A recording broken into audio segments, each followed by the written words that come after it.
of betrayal by a friend and unravel a treachery more powerful than the gods themselves.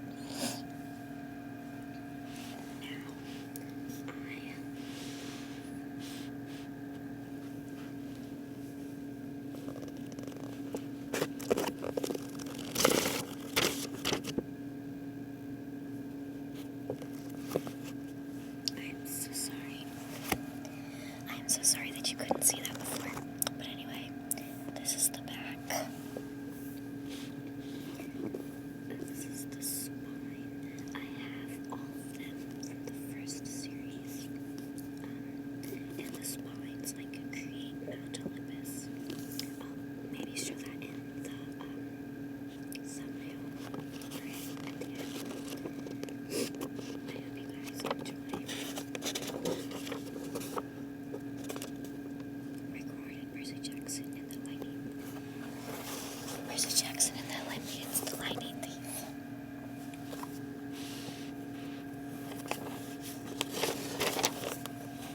To Haley, who heard the story first. There are 22 chapters. I accidentally vaporized my pre-algebra teacher. Look, I didn't want to be a half-blood. If you're reading this because you think you might be one, my advice is close this book right now, believe whatever lie your mom or dad told you about your birth, and try to lead a normal life. Being a half-blood is dangerous. It's scary. Most of the time, it gets you killed in painful, nasty ways. If you're a normal kid reading this book because you think it's fiction, great, read on. I envy you for being able to believe that none of this has ever happened. But if you recognize yourself in these pages, if you feel something stirring inside, stop reading immediately. You might be one of us, and once you know that, it's only a matter of time before they sense it too, and they'll come for you. Don't say I didn't warn you. My name's Percy Jackson. I'm 12 years old. Until a few months ago, I was a boarding student at Yancy Academy, a private school for troubled kids in upstate New York. Am I a troubled kid? Yeah, you could say that. I could start at any point in my short, miserable life to prove it, but things really started going bad last May when our 6th grade class took a field trip to Manhattan. 28 mental case kids and 2 teachers on a yellow school bus heading to Metropolitan Museum of Arts to look at great ancient Greek and Roman stuff. I know, it sounds like torture. Most Yancy field trips were, but Mr. Burner, our Latin teacher, was leading this trip, so I had hopes. Mr. Burner was a middle-aged guy in a motorized wheelchair. He had thinning hair and scruffy beard and a frayed tweed jacket, which always smelled like coffee. You wouldn't think he'd be cool, but he told stories and jokes and let us play games in class. He also had this awesome collection of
some kind of muscular disease in his legs.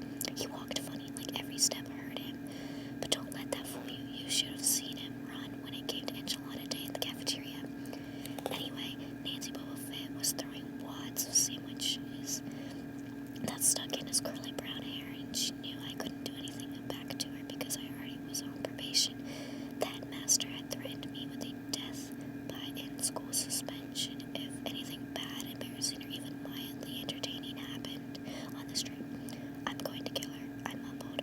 Grover tried to calm me down. It's okay, I like peanut butter. He dodged another piece of Nancy's sandwich. That's it. I started to get up, but Grover pulled me back to my seat. You're already on probation, he reminded me. You know who'll get blamed if anything happens. Looking back on it, I wish I'd decked Nancy Boba Fett. Right then and there. In-school suspension would have been nothing compared to the mess I was about to get myself into. Mr. Burner led the museum tour. He rode up front in his wheelchair, guiding us through big, echoey galleries, past marble structures and glass cases full of really old black and orange pottery. It blew my mind that this stuff had arrived for 2,000, 3,000 years. He gathered us around a 13-foot tall stone column with a big sphinx on the top and started to tell us how it was a grave maker, a stele for a girl about our age. He told us about the carvings on the insides. I was trying to listen to whatever he had to say, but it was kind of interesting. But everybody around me was talking, and every time I told them shut up, the other teacher, the chaperone, Miss Dodds, would give me the evil eye. Miss Dodds was this little math teacher from Georgia who always wore black leather jackets. Even though she was 50 years old, she looked mean enough to write a hardly right into your locker. She had come to Yancy halfway through the year when our math teacher had a nervous breakdown. For her first day, Mrs. Dobbs loved Nancy Boba Fett, and I figured I was the devil's spawn.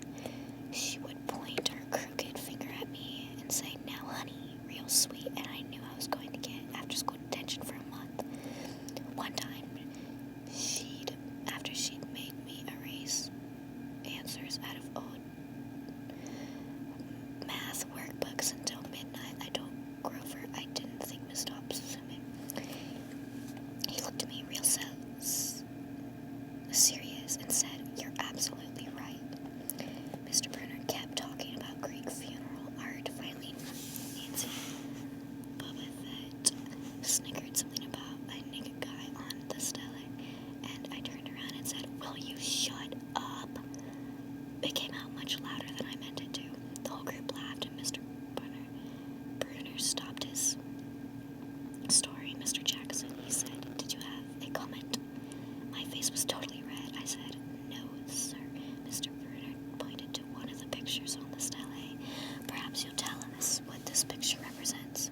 I looked at the carving and felt a flush of relief because I recognized it. "That's Kronos eating his kids, right?" "Yes," Mr. Bruner said, obviously not satisfied, and he did this because, well, I racked my brain to remember. Kronos was the king god, and God, Mr. Bruner asked. Titan, I corrected myself, and he didn't trust his kids, who were the gods, so, Kronos ate them, right? But his wife hid baby Zeus and gave Kronos a rock to eat instead. And later, when Zeus grew up, he tricked his dad, Kronos, into barfing up his brothers and sisters. Ew, said one of the girls behind me. And so then there was this big fight between the gods and the Titans, and I continued, and the gods won.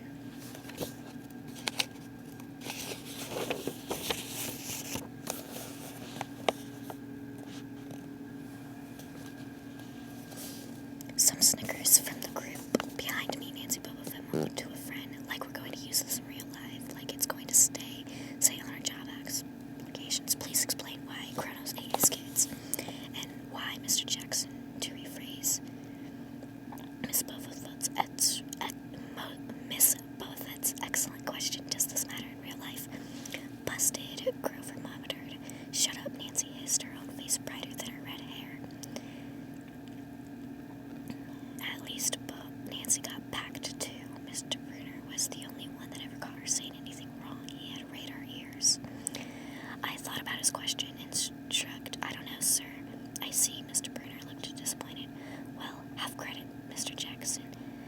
Zeus did indeed feed Cronus a mixture of mustard and wine, which made him discourage his other 5 siblings, who, of course, being immortal gods, had been living and growing up completely undigested in the Titan's stomach. The gods defeated their father, sliced him into pieces with his own sleeve, and scattered his remains in Tartarus, the darkest part of the underworld. On a happy note, it's time for lunch, Miss Dodds. Would you lead us to the back outside? The class drifted off, the girls holding their stomachs, the guys pushing past each other, acting like doofuses. Grover and I were about to follow them when Mr. Brenner said, Mr. Jackson. I knew that was coming. I told Grover to keep going. Then I turned towards Mr. Brenner. Sir, Mr. Brenner had this look that wouldn't let you go. Intense brown eyes that could have been 1,000-year-old and have seen everything. You must learn to answer my question. Mr. Brenner told me about the Titans, about real life, and how your studies apply to it. Oh, what you learned from me, he said, is vitally important. I expect you to treat it as such. I will accept only the best from you, Percy Jackson. I wanted to get angry. This guy pushed me so hard. I mean, sure, it was kind of cool on tournament days when he dressed up in a suit of Roman armor and shouted, "What ho!" and challenged us, sword pointing against chalk, to run to the board and name every Greek and Roman person who ever lived and their mother and what god they worshipped.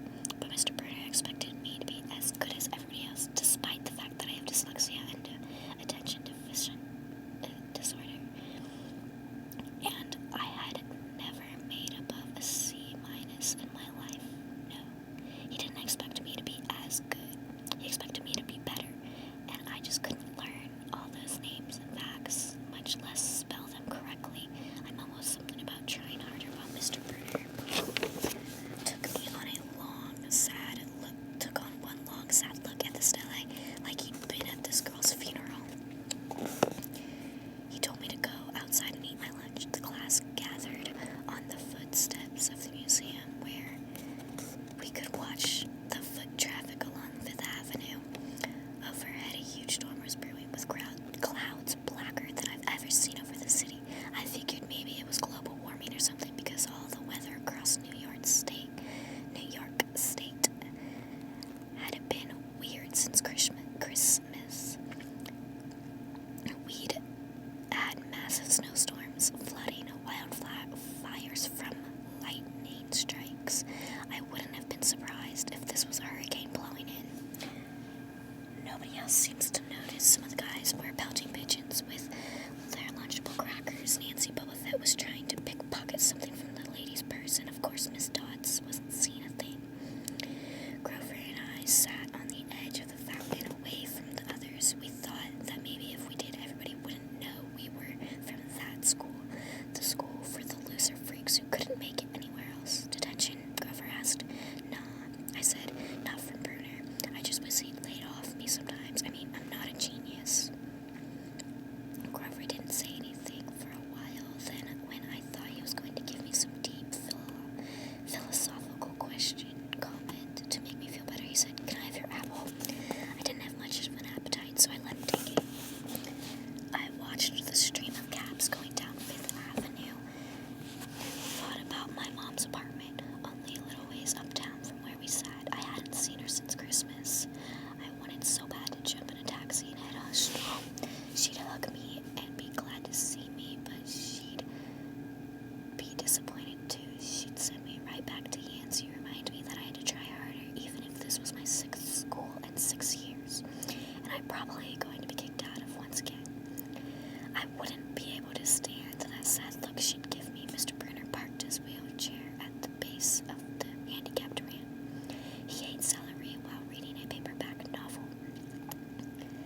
hours.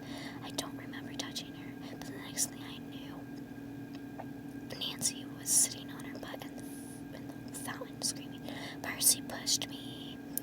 Mrs. Dodds materialized next to us. Some of the kids were whispering, "Did you see the water? Like it grabbed her." I didn't know what they were talking about. All I knew was that I was going to get in trouble again.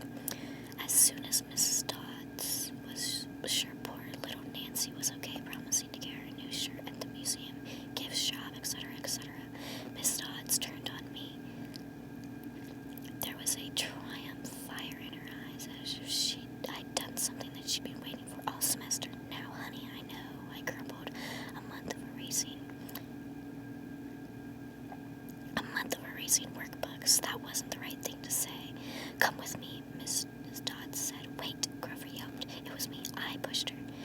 I stared at him, stunned. I couldn't believe he was trying to cover me. Miss Dodds scared Grover to death. She glared at him so hard with her whiskery chin trembled. "I don't think so, Mr. Underwood," she said, "but you will stay here." Grover looked at me desperately. "It's okay, man," I told him. "Thanks for trying." "Honey," Mrs. Dobbs barked at me. "Now." Nancy Boba Fett smirked. I gave her my deluxe "I'll kill you later" stare, and I turned to face Miss Dobbs. She wasn't there. She was standing at the museum entranceway at the top of the steps, gesturing impatiently for me to come on. How'd she get up there so fast? I have moments like that a lot, when my brain falls asleep or something, and the next thing I know, I've missed something, as if a puzzle piece fell out of the universe and left me staring at a blank space behind it. The school counselor told me it was part of the ADHD. My brain misinterpreted things. I wasn't so sure. I went after Mrs. Dodds. Halfway up the steps, I glanced back at Grover. He was looking pale, cutting his eyes between me and Mr. Brunner, like he wanted Mr. Brunner to notice what was going on, like Mr. Brunner absorbed in his novel. I looked back up. Mrs. Dobbs seemed to disappear again. She had now gone inside the building at the end of the entrance of the hall. Okay, I thought she was going to make me buy a new shirt for Nancy at the gift shop. Apparently, that wasn't the plan. I followed her deeper into the museum. When I finally caught up to her, we were back in the Greek and Roman section. Except for us, the gallery was empty. Mrs. Dodds stood with her arms crossed in front of the big marble frieze of the Greek gods. She was making this weird noise in her throat, like growling. Even without the noise, I would have been nervous. It was weird being alone with a teacher, especially Mrs. Dodds. Something about the way she looked at the freezer, as if she wanted to pulverize it.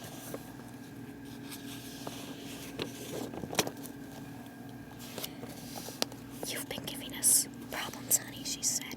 I did the same thing and said, "Yes, ma'am." She tugged off the cuff of her leather jacket. "Did you really think you'd get away with it?"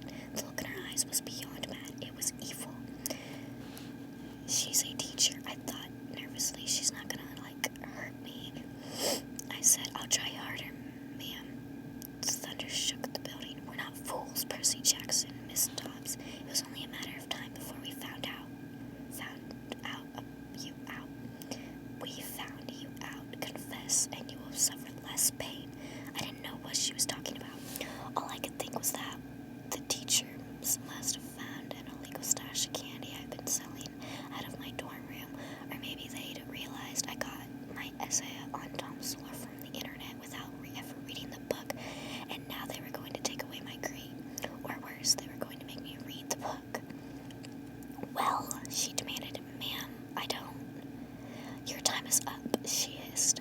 The weirdest thing happened. Her eyes began to glow like barbecue coals. Her fingers stretched in, turning into talons. Her jacket melted into large, leathery wings. She wasn't human.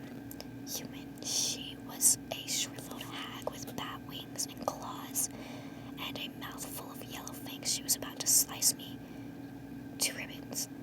Then things got even stranger.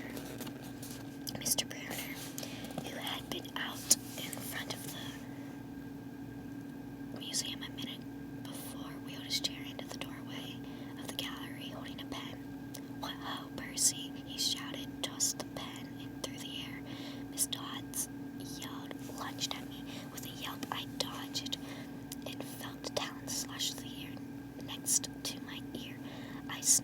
snatched up the ballpoint pen from the air, but it was hit from my hand.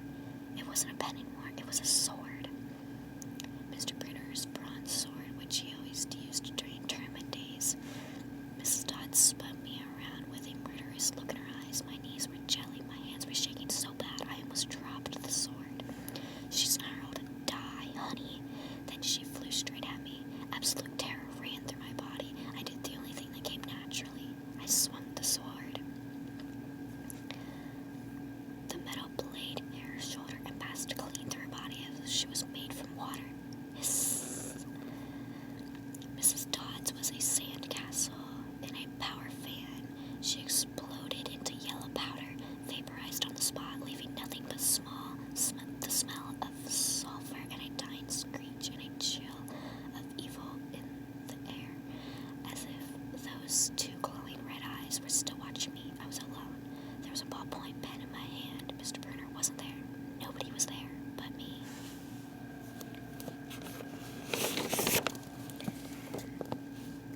My hands were still trembling. My lunch must have been contaminated with magic mushrooms or something. Had I imagined the whole thing? I went back outside. It started to rain. Grover was sitting by the fountain, a museum map tented over his head. Mrs. Yancy Boba Fett was still standing there, soaked from her